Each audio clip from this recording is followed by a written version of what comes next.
And I think that's what so many people miss. They read these motivational books or watch YouTube videos. They get all psyched up. They're like, I'm going to do X, Y, and Z. But Yeah. they never take the first step, which is like, what is resistance at the subconscious level that's been holding you back from doing those things? Because you know those things aren't mind-blowing epiphanies. It's like you read this book on habits. Wait, so you're telling me if I just like eat healthy food every day and I do that every day, then I'm going to start to be healthier. Maybe I'll lose weight and I'll feel better. Mind blown, right? It's like, everyone knows that.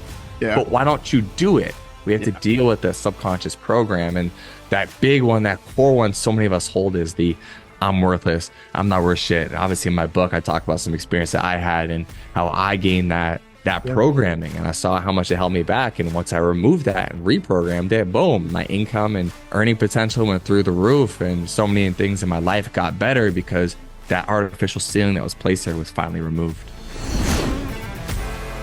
Guys, I'm looking with one and only Brandon Epstein. Dude, what's going on, man?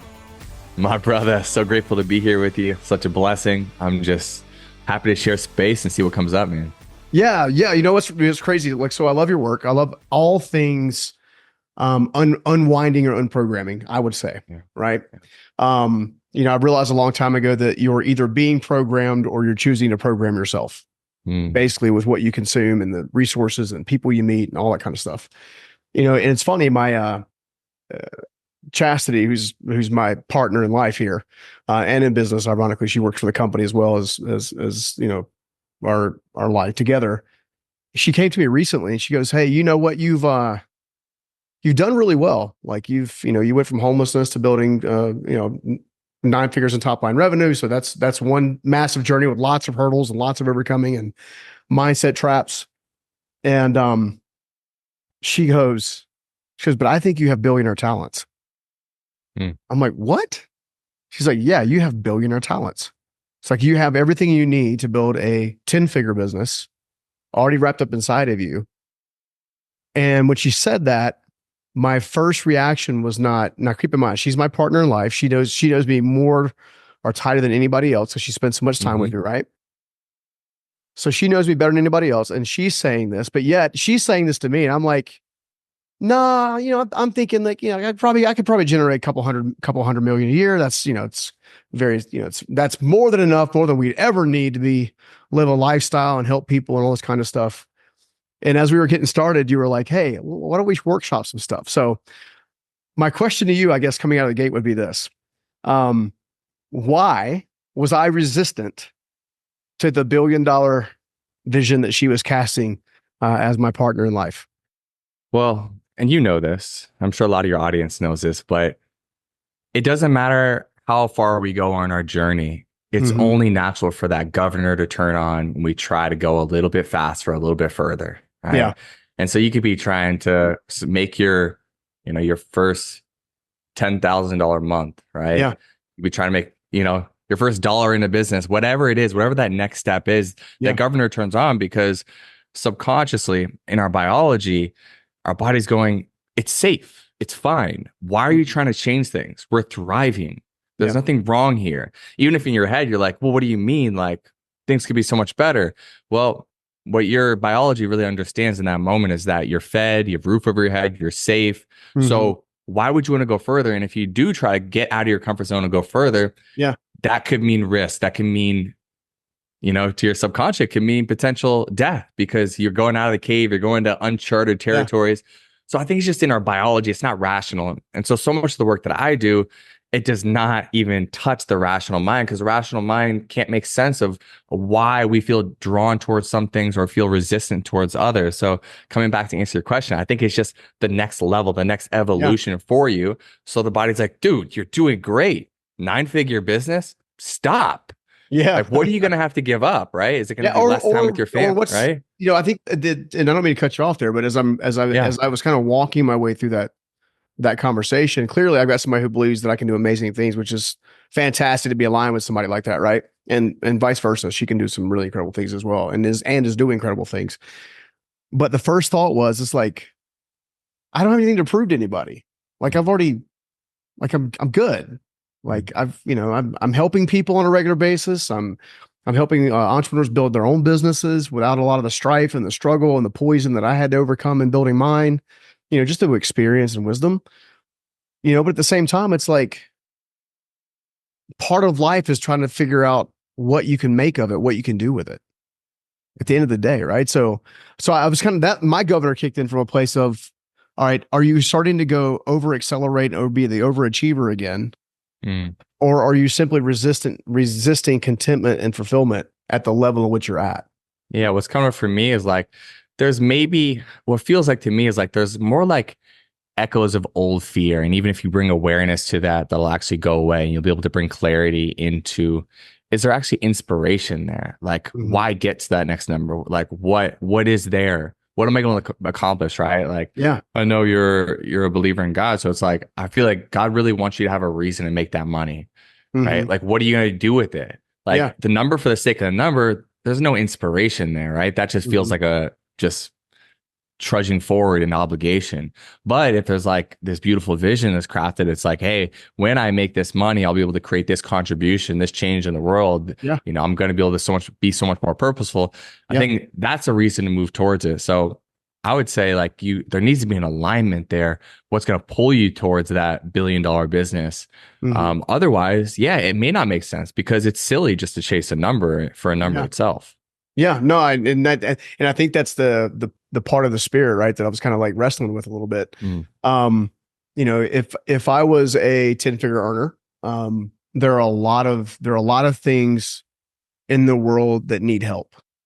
Now, I will tell you that a lot of folks or nonprofits and organizations and stuff like that in theory you could backfill with resource as a byproduct, because there becomes a point in time where your lifestyle is amazing. You can travel, go and do what you want to do and whatever. And then there's so much overflow that you got to do something amazing with it. Right. So, but I have dealt with issues with trying to figure out where to deploy capital for the greatest lift that actually helps humanity. In fact, I did a study 4 or 5 years ago, and in the faith community, there's people that are always asking for, God, please bless me with this, and please bless me with that, and please fix this, and please fix that, and please solve my problems, let me live in bliss, and whatever, And the crazy part is they did a study, and in the quote unquote Christian community, people that profess themselves to be Christian,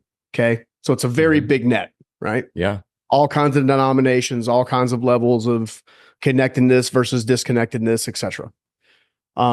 The study showcased that there was trillions and trillions of dollars in that environment, in that quote unquote people group, if you will.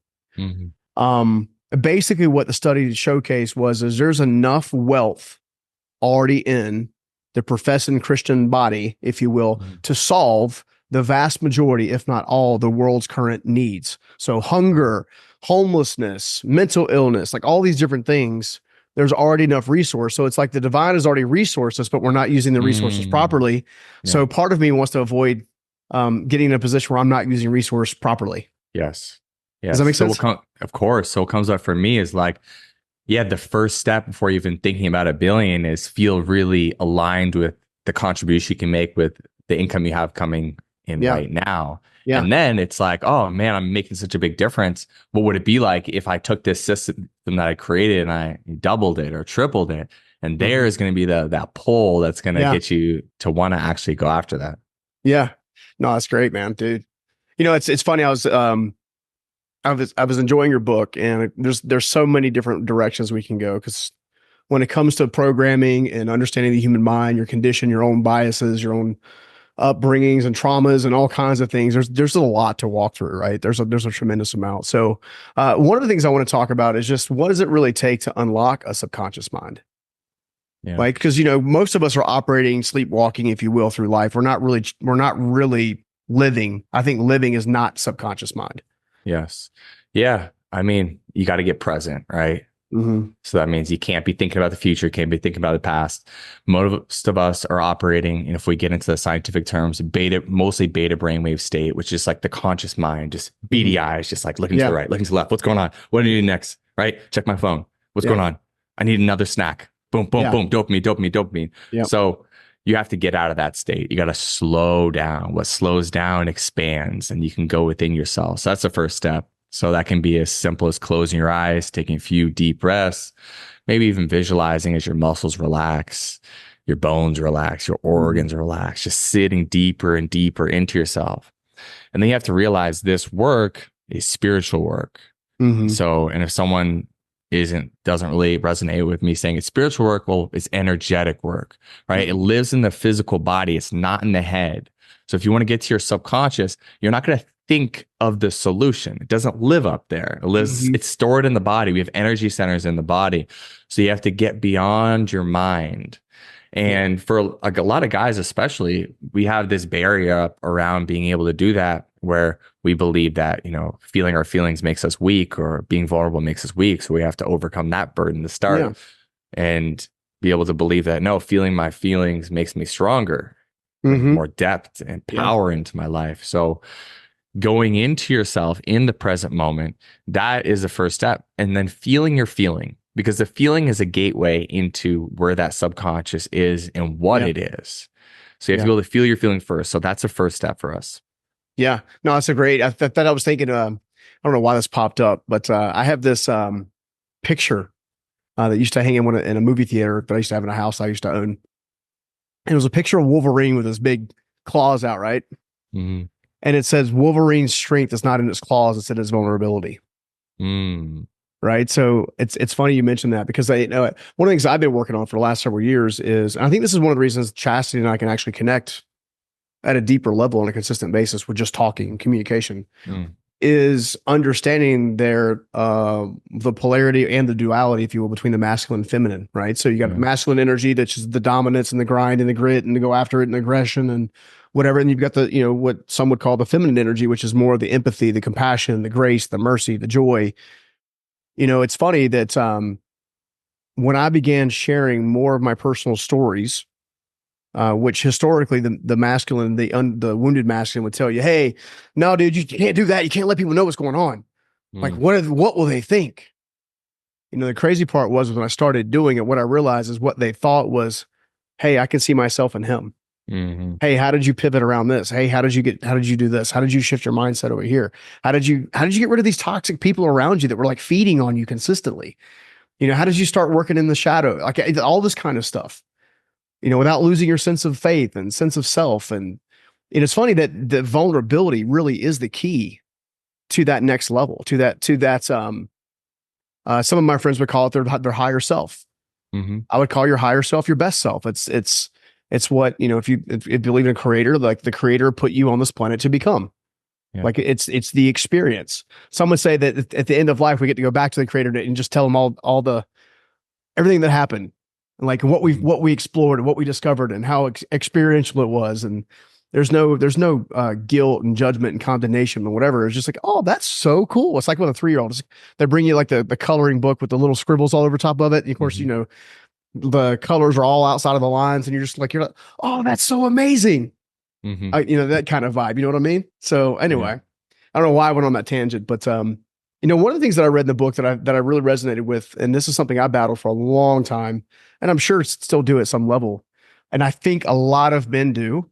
In fact, I would say a lot of people do, is worthlessness. Yeah.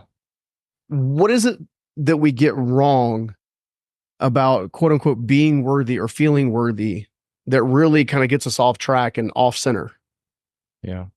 I think a lot of us experience a core wound early in life. And the worst thing that ever happened to you is the worst thing that ever happened to you. So it doesn't need to be something where, hey, like I watched, someone I love die in front of me. It doesn't have to be like crazy sexual abuse. Sometimes it is those things. Sometimes it's just like, hey, I was screamed at and belittled at 5 years old in a way that humiliated me so much that it causes core wounds. So whatever it may be, we all have to some degree these core wounds, and if they're not resolved, they leave this lasting subconscious programming of I'm not enough, I'm not worthy. You can say it in so many different ways. I'm worthless, and that programming acts as that governor we talked about in the beginning of our call, where it's like, well, if you don't believe you're worthy, then you don't deserve anything.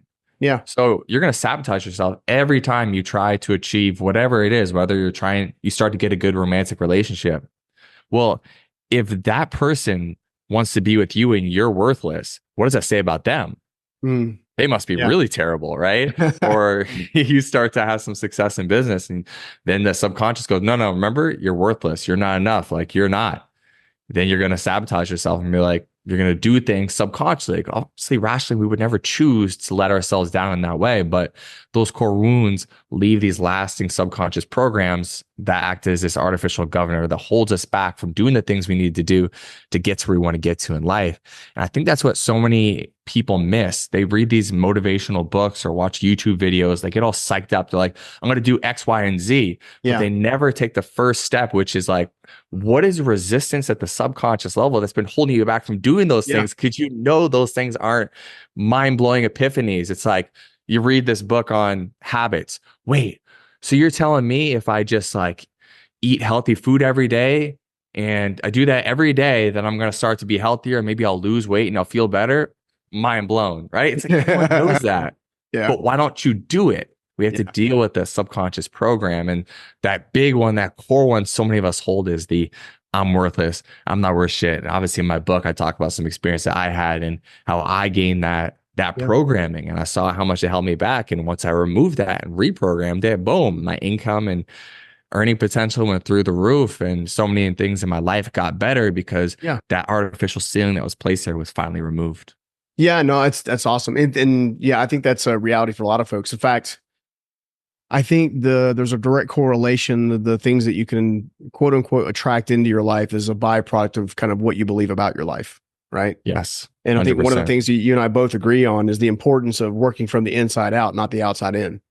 Yeah. But yet, pretty much every media source or everything in the world as we know it, in this reality as we know it, is coming at us from an outside in mentality, right? And it takes a minute for us to kind of go from the outside in mentality over to this place of being aware of the fact that we need to develop. And even there's that, and there's the people who've already achieved the external things, and you probably know this from some of the circles that you're in, that are still running that same program. Like yesterday, I'm working with this NFL player. It's a pretty cool full circle moment for me. He's on my favorite team. Mm-hmm. Dude's making $13 million a year, but he still believes that he's not going to get there. Right? That's crazy, isn't it? It's like, dude, you're living your dream. Yeah. You're a starter in the NFL. You're making tens of millions of dollars a year. Like, you're there.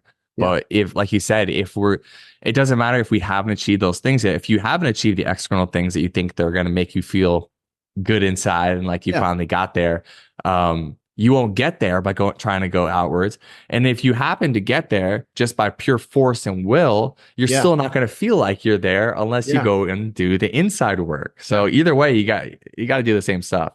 Yeah, no, dude, it's funny. I was thinking at my wealthiest moment. Okay, meaning my most liquid, cash on hand kind of moment. Okay, I was also my most unhappiest, which I think is a paradox because we're taught go achieve, go do, go achieve, earn, blah, blah, blah, that's going to make you happy and fulfilled, right? And then I think a lot of people that end up generating a certain level of wealth. I know some clients that I have that are actually considerable higher earners than me. We're always working on like this place of contentment and fulfillment and joy, like finding joy in today, not next year or 10 years from now, because there's this pursuit of, to your point about your NFL players, like I've got it, but yet I still feel like there's more, but yet I don't know why I'm pursuing it to begin with. Like there's not an unwinding of sorts. Yeah. Maybe let's do a little subconscious work here and just kind of maybe we'll use someone who's maybe a high net worth individual who doesn't feel happy, doesn't feel joy, doesn't feel fulfilled. What are 3 or 4 things that they can work on today to start to unwind that lack? Yeah, I'll give them a little bit of a roadmap that they can work themselves down.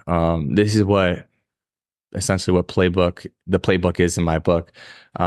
It starts with you. The first question you ask me, how do I get on this path? It's awareness. So how do you build that awareness? Well, I always tell my clients, I don't want you to have to meditate to feel okay or calm or peaceful. I want you to become meditation. Mm, Meditation is a beautiful tool, meditation, prayer, all those things, but you don't want to have to go to them to get to that place of oneness. You mhm, want to be able to do the inner work so you can live in that state. So the first step is to step fully into awareness. So you can set alarms in your phone to go off every 3 hours while you're awake that just ask you, how does it feel to be you right now? mhm. Now, this is so powerful. Oh, wow. Only the most courageous people out there will do this work, because then everything becomes so expanded and it's like the veil is lifted, Mhm. because now you know how you feel and you have to face that. Yeah. Right. And you have to Yeah. sit into the tension of, okay, I don't feel good. So after we do that for a week, the next week, you add another step. You're going to ask yourself, okay, how do I feel? And then what was I focused on right before that feeling Mm. emerged?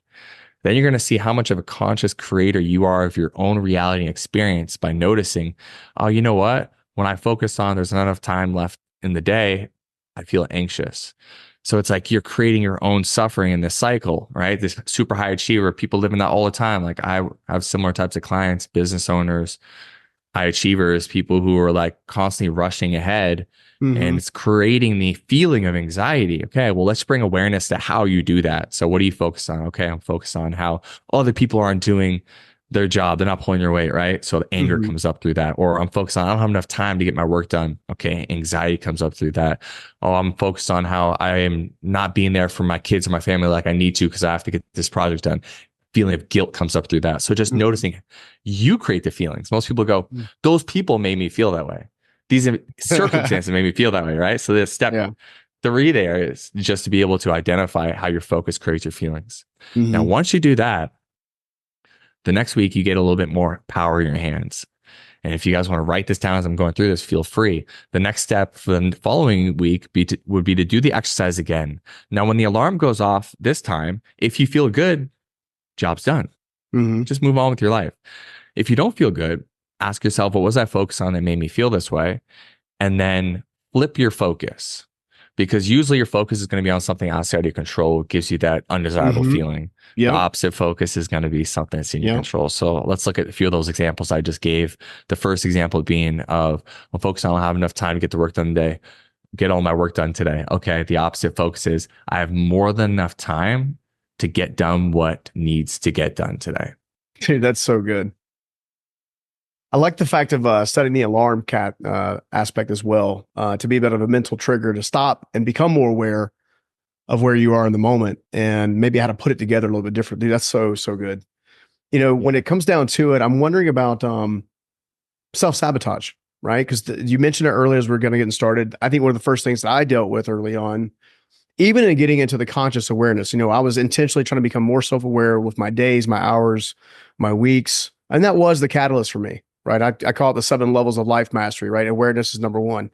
Um, the thing that kept getting in my way is I would start doing the work. I would start benefiting from the work. And then I would do something to disrupt the work. And then that would cause me to like fall, call it, and I'm using rungs of a ladder just as an Mm-hmm. analogy. It would cause me to go from, you know, I might have gotten to rung number 6 Mm-hmm. and I would fall back to rung number 4 because of something that I chose to do, whether consciously or subconsciously. Yeah. Why do we self sabotage? Why do we put impediments in our way that don't need to be there? Yeah. So I would say most of those have probably been put in there early in life, probably between the ages of 0 and 7. And you have to understand that most of it, we don't put these in there. They get put in us. I mean, we live in a very sick society in general, right? A Yeah. failing society. And Yeah. this is not to be like overly critical. It's just like you see, like most relationships end, right? Most marriages end in divorce. Most people are in some form of debt. Most people are obese, like all those things we go through, like, you know, health, wealth, Mhm. happiness, relationships, the different buckets of life. Most people are not doing great. And so if you grow up in that society and your parents didn't resolve the subconscious program that they needed to deal with, that becomes your programming. Yeah. So 0 to 7, you're growing up with people around you who don't want you to fail, but they're programming you to fail because that's Yeah. who they are. Like, you could say all the right things. You could read your kid motivational books every night before bed. Hmm. They're going to follow who you are, not what you say. Yeah. And so, first of all, Why do we sabotage? We get programmed to fail through those early years. And then if you have multiple emotional experiences where you experience some kind of failure or some kind of trauma later in life, that will leave scar tissue as well. You know, maybe you're someone who tried to start a business and you tried a few different businesses, and maybe by the third one, you ended up getting a bunch of credit card debt, or maybe you couldn't pay back a loan. And then you developed the program, I believe I can't be successful in business. That will stop you. You'll never try to start a business again. As long as you believe that to be true, that governor is going to prevent you from doing the work. Or even if you start again, you're going to sabotage yourself and bring yourself back down those rungs you talked about because you believe you can't be successful in business. I think we've all experienced this in some aspect of our life and can relate to this. So that's why it's so important to reprogram where we were previously programmed to fail. Dude, that's so good. I'm also thinking that one of the things, the tricks that I've used, and this goes along with your work as well, is right before I make a decision, now that I'm more self-aware than I was, then or even like a week ago, I ask myself a decision or a question now, is this decision going to serve me?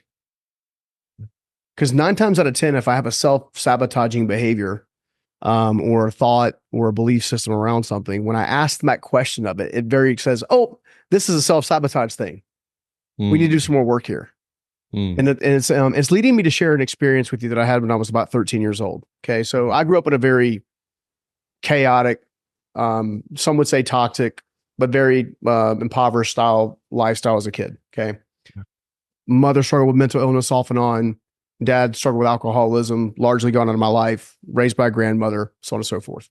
She passes away of cancer about 11 years old after I helped her take care of my little brother for about 2 years. So from 9 to 11. I moved in with my father. We go to a mobile home park after getting evicted and a house getting foreclosed. My dad went through bankruptcy and a bunch of other things. Okay. So we get in this mobile home, and we've been in the mobile home maybe 2 or 3 weeks, maybe 4 weeks, not long. Okay. And like any mobile home park, they have a park for kids. Okay. For some reason, I went to bed. I woke up clear awake, felt compelled to walk out of the mobile home, down to the park, knelt down between the swing set and the monkey bars, if you will, the climbing set, knelt on my knees, looked up at the stars and said, Lord, please let me be the one to break the family curse. Okay. To this day, I can't tell you why I uttered those words. I was not a professing believer necessarily at that time in one way or another. I mean, I've always kind of known, because I've always been energetically know that there's a source greater than self, that somehow is orchestrating / influencing / loving. I've just always known that. But at the time, I was not aware of any of that. Now, take that one moment, contrast that from that moment to where I am in my life. I'm still today, even now, the quote unquote black sheep in the family. We call it, I call it becoming the one, right? So become the one that inspires the many to become the one, right? Which is where the tree forks off. So no matter what baggage and trauma and whatever, that's in that generational line. And I went back almost 500 years in my lineage and discovered that there had not been a Scoggins that had been a person of influence or affluence. It was always impoverished. It was always just getting by. And then fast forward to my teenage years, 17, 18, I remember my father telling me one time that Scoggins don't get ahead, they get by, which my audience has heard me say before. Right? So all these different belief mechanisms, these belief systems, this is why I wanted to bring up this programming piece, because I think people are walking around totally unaware of the things that I believe they're actually transferred through DNA. Like because we as humans, you and I think would agree on this. We trap energetic wounds inside the body that, if left unreleased, become part of the body. Therefore, when you transfer part of your body to another body and to create a new body, it has the elements of both bodies. Yeah. Right? Definitely. Yeah. So how do we become aware of some of those? I think we would both call them generational curses based on what I saw in the book. Absolutely. How will we become more aware of those things so we can begin to uproot and work on them? Because I know from that time of that being 13 years old to the time of being in adulthood, there was a lot of things that I had to walk through and go through to clean out the mess that I was not expecting. And being 13, had I known what I was going to walk through, I probably would have been scared enough not to. I'm glad I did, Hindsight being 2020, don't get me wrong, but still. Yeah. Yeah. It's funny. I want to mention, your dad had that saying. My dad had like a similar one as well. But it was like nothing comes easy to us. It's just Mm-hmm. like everything has to be a, struggle. Anyhow, it's funny how parents pass that along as like a point of pride, maybe, where Mm-hmm. it's like Well, they think they're really, loving us. They think. yeah, yeah. Yeah. But So. it's just such garbage because it's just feeds the fear. Um, Yeah. So, how do we deal with these generational curses? Okay. So, we have to identify them, and we can do so by just identifying where we're struggling in our life right now. I think it's like every good personal development event, you're going to be asked to do this. I imagine you Mm-hmm. have some version of this in your training, right? And what I have my clients do is sit down, close their eyes, go into meditation with me. And then I ask them to just give each of these buckets in their life a score from 1 to 10. I say, Mm-hmm. okay, your mental well being, like, how does it feel to be you on a daily basis? 1 is you truly don't want to live anymore. 10 is a feeling of complete wholeness and connection. 1 to 10, where are we? Physical health, 1 to 10. Career satisfaction, not about the money, but the satisfaction with how you spend your time. Are you purposeful? 1 to 10. Mm-hmm. Your finances, just not compared to anyone else, but for you, 1 to 10. Relationships, a few buckets. I like to look at your tribe. So, especially, these influential people. I work with a lot of pro Mm-hmm. athletes. The people care about you for who you are and not what you can do for them. Yep. Especially as you know, the It's a more big successful you distinction. become, big distinction. Mm-hmm. So that tribe is so important. And then you have your romantic relationship, of course, and your work relationships. So you want to see where your generational curses are. Just go through and give a score to each one of those areas and then feel into each one and imagine, okay, if this were a 10, what would that feel like? Mm-hmm. What would be the emotional frequency of living in that? And then you're going to find the curses in the separation between where you are and where you want to be. So you can Mm. feel into that and feel into the fear, the anxiety, the worry, the guilt, the shame, those emotions. And through the emotion, you can go beneath the conscious level into the subconscious. And so if you feel shame in your body, right? Let's maybe say, I'm taking a hypothetical. Maybe you always are struggling with romantic relationships. And so you go in there and you feel shame in your body. And that usually Mm-hmm. lives in the lower stomach.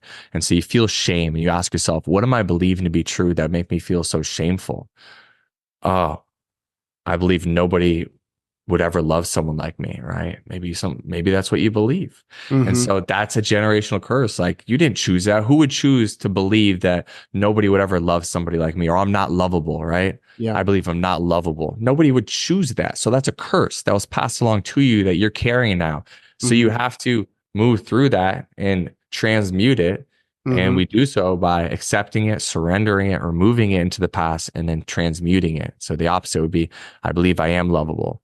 And there's a Mm-hmm. lot of wonderful techniques, a lot of people out there. Yeah. Obviously, I have my own way of doing this stuff, of integrating that and getting Yeah. it stored in the subconscious the way that becomes automatic and unconscious for you moving forward. Dude, that's so good. That's so good. I'm literally picturing people that I love dearly in my mind as you were explaining that. And the funny thing is they would always say, I just don't feel good in my stomach. Like That's it. they would literally verbalize that it doesn't feel it's right. It just doesn't feel good right here. Like it's Second and third almost chakra. Mhm. yeah. So it's wild that you yeah, dude, that's awesome. Yeah. And that's kind of my gift, I guess, is like Yeah. when I do sessions with people, that's how I find the subconscious programming. I can feel into their body, and that's Yeah. where it usually lives, the second or third energy center. It's like, oh, there it is. And I'll even say it. Yeah. I'm not a psychic. People are like, how do you know that? And I'm like, because I can feel it. Like, Yeah. we're all connected in a field, right? If Yeah. everything's all God, then why would I not be able to connect into you? For Just that sure. we're just blocked off and cut off from our connectedness in Well, many yeah, ways. and I'd like to that point because I'm I'm 1,000,000,000% a Jesus guy. Okay. Mhm. And I've done a lot of work. I've done shadow work. I've done meditative work. I've done all kinds of work.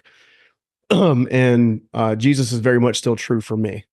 At the same time, I'm also very aware of a soul's frequency.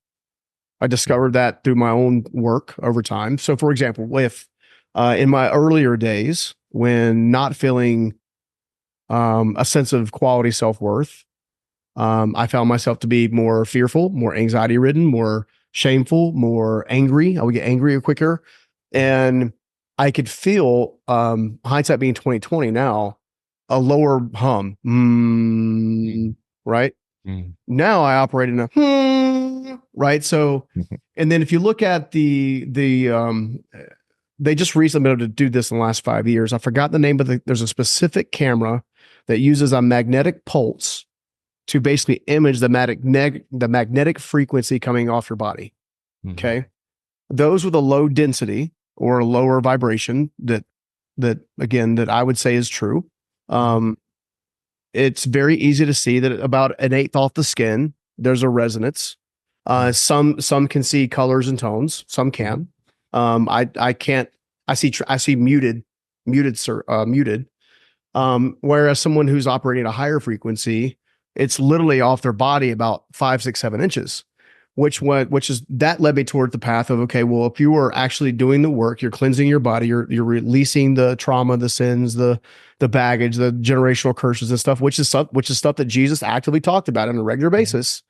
You're able to connect to a higher level of frequency, a higher level of God, from my perspective, or a more intimate level with God, creator, source, than you can. At the same time, when you're going through that process, if I was to put two human beings, they walk into a dark room by themselves, okay, one at a time. So human being walks in dark room by himself, big giant square. Other human beings not in the room, they would be able to say, yes, I'm alone. Okay. They don't know the second human being walks into the room because they're on the other side or whatever. There's no sense of light or whatever. They would be able to say, I can sense a presence. Okay. So in a 20 by 20 room, two human beings that can't see each other, can't talk to each other, right? Can sense each other being in the room, which I think goes to prove that we can all sense and relate to one another at a deeper level if we're open and aware to it. What most of us try to do is we try to close ourselves off to that. And because we try to close ourselves off to that, we can't benefit from the higher frequencies and things around us that ultimately help us get freedom. Yeah. Yeah. I mean, and I think everyone to some degree can feel like, if you're a married guy, right? And you know, like, your wife's in a bad mood. She doesn't say a word, but she comes in the house and you could just feel it. You feel that, the energy. She doesn't have to make a face. She doesn't have to say a word. It's like, something's going on here. So you're picking up on her frequency, and it's in our language as well. You hear people say, it's like low vibes. That person's like low vibe. What are they talking about? They're vibrating at a low frequency rate versus high vibe. They're vibrating at a high frequency rate. And what is it? High frequency. I mean, for me, this is my framework that I work from. Like, and I got this from Power versus Force, book by David Hawkins. Don't know if you're familiar with that, but essentially it's like the lowest frequency is shame, followed by guilt. And as you're making your way up, the highest is enlightenment. Joy and love. Yeah. Yeah. And so as you do that subconscious work, we are innately joy, love, peace, and so you clear that nonsense out, and that's who you are, right? That's really who you are and who you're meant to be.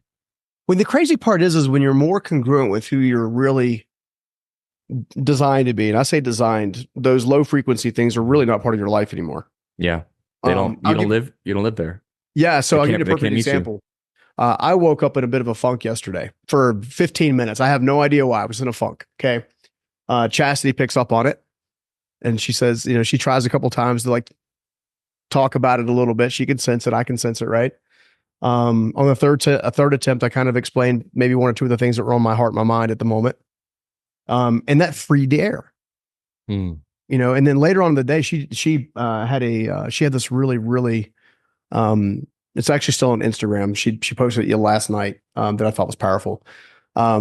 She had a relatively, called a tough day because we had kids involved and all kinds of stuff. And she's an excellent mom and dealing with all the things that moms have to deal with in order to make sure the kids are doing what they're supposed to and being, that kind of thing, which is great. Oh yeah. We're conscious about what we're trying to program into the kids as a rule of thumb. Well, she gets to the end of the day. She's been wanting to create content all day long because she also operates in this genre as well. And so she goes to create content. A couple times wouldn't work. A couple more times wouldn't work. At the end of the day, she comes home. We can decompress together. We can share space together. She goes off and records some content downstairs. Okay, outside we live in Utah now, so outside on the back deck. And she had this really interesting thing. She said, never let your emotions be stronger than your mindset. I'm just thinking about how we let our emotions control us and what we think about any given circumstance um, gets us in a lot of trouble. And I know that's one of the reasons why you're so focused on going from the inside to the outside and making that really much more of just a more of an enjoyable transition. We're going to be a little bit over on time. I can't help myself. I got to at least one more question but before I fire it off at you. And where can everybody find out more about you and the book and your work? Yeah. Anyone who wants to do this work with me, I take people through an inner planet program. So fundamentally, since you were born, going through all your subconscious programming, getting it all aligned with whatever your goals are, they can reach out to me at thebrandonepstein.com. We can do that there. And I got this book. It's on Amazon, Program to Fail. And it tells my story, how I learned all this stuff, how I got into working in pro sports, my whole journey in that.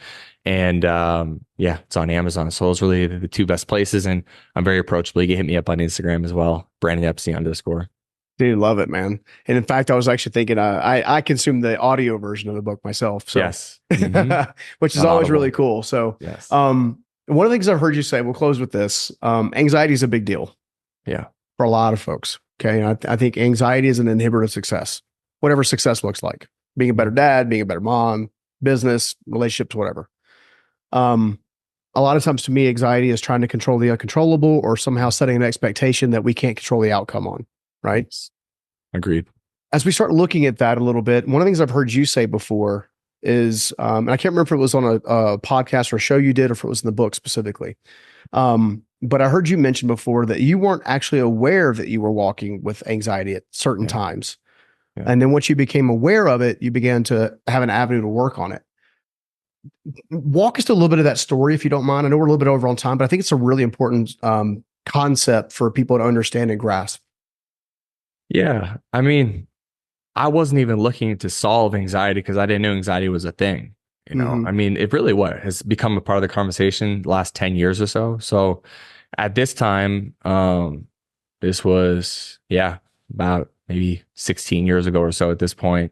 I was just looking for supplements to make me a better college football player, which is, I was just straight up meathead. I was like, I need to get better at football, get more supplements, right? What do you got for me?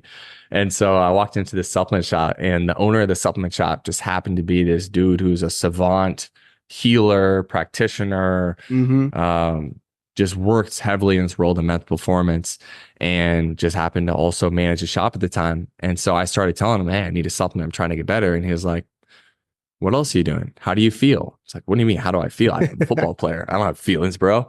And so he had me just close my eyes and just feel. And I just was like, well, I don't feel good. But I couldn't name it as anxiety. I didn't have the language for that. And so he told me, okay, I want you to do this exercise. Look out the window and then, or face the window, look off into the peripheries of your eyes and just slowly take deep breaths in and out of your nose. And by just taking a few of those deep breaths, it was like something clicked where for the first time I was in the present moment. And so the absence of anxiety was something that I noticed because I couldn't even name anxiety. And so just bringing myself into the present made me aware of that anxiety. And so the awareness of it, right? That's how we start on any of these paths. That right there was like, okay, I know I don't have to live in this anymore. Whatever that default way of being was before doesn't need to be my reality every day for the rest of my life. And so that sent me down this path to, okay, it's all here in the present moment. How do I live here? Dude, that's why I had to share the story. Because again, most of us are walking around in a state of complete unawareness, not even trying to become more aware. And I'm hoping by when we start these conversations, especially in this field of study, that we're doing so with the inspiration tactics for everyone to become more aware, because you and I know that, whatever success means for you, wholeness means for you, fulfillment, joy, contentment means for you, the path there is through this process. Yes. Right. And then not letting that transition to the next family tree. If you were the one that is courageous enough and bold enough and passionate enough to do this work, you get to be the one that stops it from going any further. So everything that comes on after you is a higher state, higher life, basically, for everybody that comes after you. Think about it. Kids, children, right? We are now the programmers, especially from that 0 to 7, right? So if we're a more healed adult, more aware adult, more energetically prosperous adult, as a byproduct, they had their baseline of starting a hell of a lot earlier than I started. Wow. Right. And just imagine what could be possible for them. Mm-hmm. And then Incredible. now think about 10 generations of that work being continued through 10 generations. Radically different world. And that's how we heal the world. Truly. Yeah. Truly. We have to start on ourselves, and then we have to all have many children and be great parents. Yeah. Pass it along to our kids, and hopefully they do the same. And then it's just peopling these spiritually healed people in the world, connect to God, bringing love, joy, and happiness. I believe we can live in that world. So I know you do as well. So it's sure do. It's an honor to share space with someone who's doing this work as well. And we're doing it, man. I appreciate it, man. Likewise, dude. Well, I can't thank you enough for being on the show, man. Yeah, it's been a pleasure. Thank you so much. Great conversation. Thank you so much. I hope you liked that video. And if you did, make sure you check out this next video right here. I was asked probably 7 years ago now, Jed, you're great at speaking to audiences. You can go into a room full of high school students, professional athletes, 60-year-old Microsoft Amazonians. But how are you going to reach 1 million people? And I thought about it and I said, I'll never be able to teach 1 million standing in front of people.